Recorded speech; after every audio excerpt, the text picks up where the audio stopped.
اعوذ باللہ من الشیطان الرجیم بسم اللہ الرحمن الرحیم. پیارے بچوں السلام علیکم. Class 5 subject Urdu. کل سے ہم پڑھ رہے ہیں اردو کا سبق بابا غلام شاہ بادشاہ. کل ہم نے تھوڑا پڑھا تھا، آج بھی تھوڑا پڑھیں گے. شاہدرہ شریف ریاست جموں کشمیر کے سرحدی ضلع راجوری کے عین شمال میں واقع ایک قصبہ ہے. سطح سمندر سے اس مقام کی بلندی 5700 فٹ ہے. ریاست کی سرمائی راجدھانی جموں سے اس مقام کی مسافت 181 کلومیٹر ہے. 2 پختہ سڑکوں کو شاہدرہ شریف تک رسائی دی گئی ہے.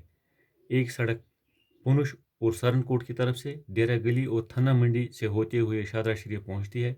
دوسری سڑک جموں سے راجوری اور راجوری سے تھنا منڈی ہوتے ہوئے شاہدرہ شریف پہنچ جاتی ہے. جموں سے شاہدرہ شریف کا راستہ زائرین کو پہاڑی سلسلے کے دلکش منظر سے محظوظ کرتا ہے. شمال میں ڈیرہ گلی، جنریٹر گلی اور نیز پہاڑ حسین منظر پیش کرتے ہیں. اسی علاقے سے بابا صاحب علیہ السلام علیہ رحمہ راجوری میں داخل ہوئے تھے. یہاں کا ہر موسم لاجواب اور دل پذیر ہوتا ہے. فطرت کی رنگا رنگیوں سے مالا مال علاقے کے مناظر دیکھنے کے لائق ہیں. آج اتنا ہی.